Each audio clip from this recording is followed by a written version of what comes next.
Hi guys! Mihawid pa ko. Ma-trim gali ako subong sang mga stem sa aton dragon fruit kay kadamo na gid ang nagtubo nga mga singil. Hanglan ko na siya nga i-trim kay dapat isa lang ang mabilin. So dapat only one will survive. Charot. It's advisable nga dapat isa lang gid ang mabilin nga iya nga singil or stem kag amo na siya samtang gapasaka ang gapasaka siya sa babaw, so dapat isa lang gid para continue siya pa straight pa babaw.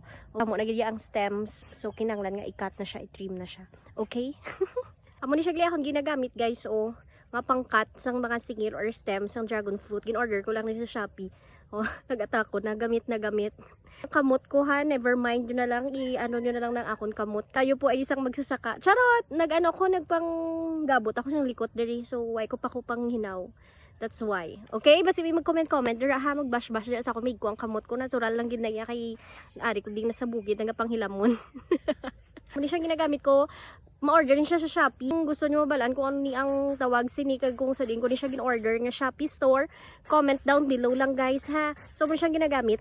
Even sa mga mag-cut ka mo sa sanga-sanga nga gamay lang or mag-harvest ka mo sa mga fruits, sa mo man siyang ginagamit. Maumpisa na ta kay magagabi na. So pamina ako pababaw. Halin diri sa dalom, pabakag to didto, pababaw. Na ubuson ko ni siya sa didto. No, hindi man tanan gid nga mga poste may ara ang mga singil, dasig man lang ni siya. Dapat matapos ko ni siya subong. Okay, let's go. Start na ta guys. So diri so ini siya. So okay na ni siya. Hindi na natin pag-iika, wala na siya iban diri nga singil or stems. Remain na to na siya. Dapat may matubo naman ni nga isa para masaka naman siya dayon. So ini okay pa man ni siya, makasurvive pa man ni siya guro. Pero kung hindi siya makasurvive, may ara pa man ako to. Same sini guys so okay naman ni siya. Aning isa i-retain ta ni siya kay amo na siya ang aton nga pasakaon pababaw. Ang aton pilion gid nga singil niya isang diri gid sa pinakababaw nga part. Okay, kung may magtubo diri sa dalom nga part, dapat i-cut na siya. Okay, kay dapat isa lang gid. Only one will survive gani, di ba guys? So amo lang ni siya ang i-retain naton. So maghahaba ni siya nga maghahaba, guys. Tapos masingil naman na siya. Kung pila da kabilog, i-cut na naman ang iba niya nga singil. Tapos i-retain ta naman ang isa lang nga singil niya. Proceed kita sa post number 2. Char. Post number 2. Nan.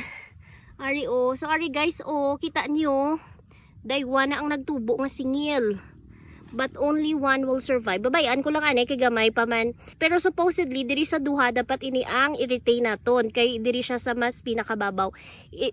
Ini siya dapat i-cut ni siya naton. Pero i-retain ta lang danay sila nga duha.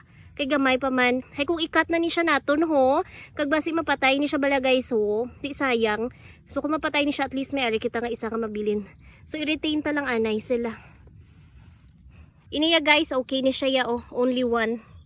Wala na siya sa may nagtubo nga iban. Dirigid siya sa pinaka middle. So retain niya siya, retain. Nag-iisa lang siya. Okay, proceed kita sa post number 3. So never mind yun na guys, yung iban nga daw mga dying na bala. Or lapit lang nagahimumugto na siya. Kay may replacement na ako sa ila. Kaya ini sila mo pa ni siya ang cause ang tag-ilinit balaligad. Wala ni sila okay pa man na, sa buhi pa man na sila. Pero syempre mahil na anay sila bago naman sila mag-recover. So madugayan pa. Pero islan ko ni sila, ma-replant ako liwat.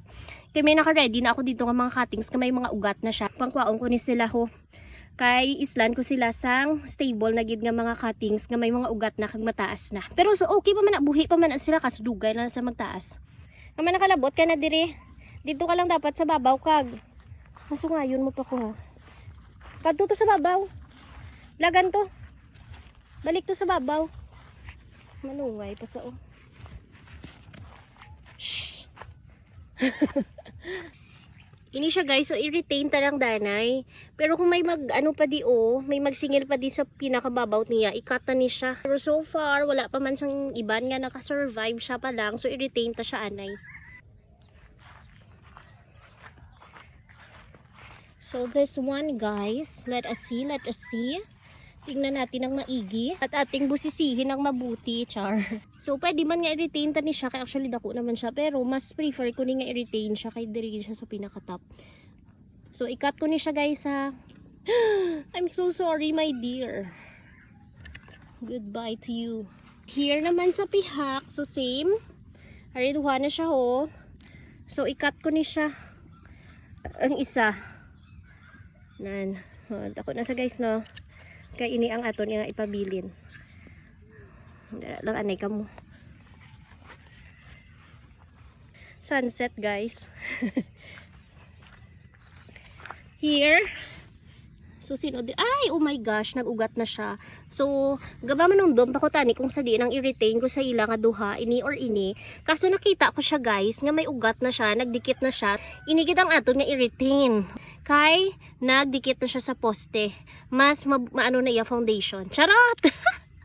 So, goodbye to you my friend. Patawad at kailangan kitang i-sacrifice. Alright guys. So, iniikat na lang niya siya oh. Epekto pa na siya sang init guys. Okay pa man siya. Makasurvive pa man na siya. Ari guys oh. Na i-retain ta lang ni siya.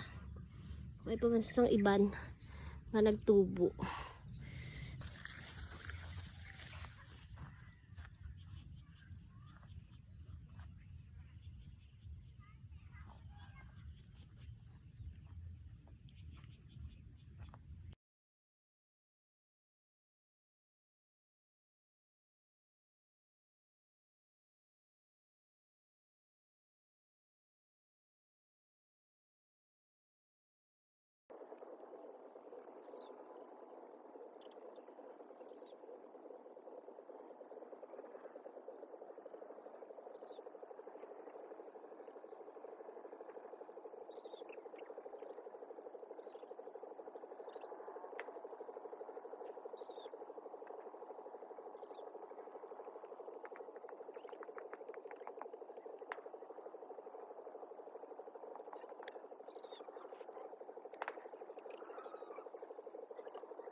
So, pila pa ka row?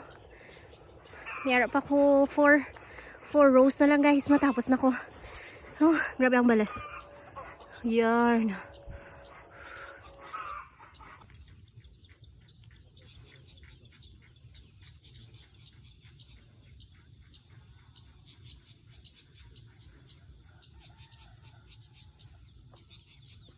I'm done na guys. Natapos ko na gid man.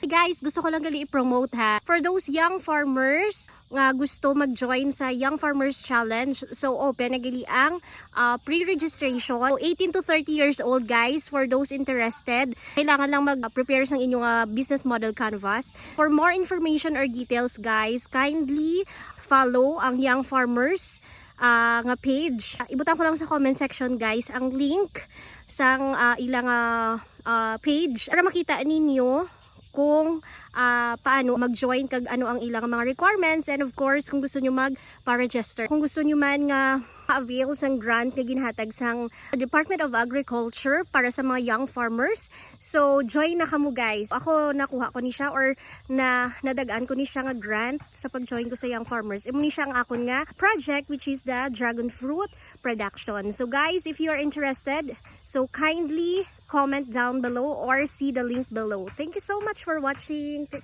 Bye bye. Happy farming everyone.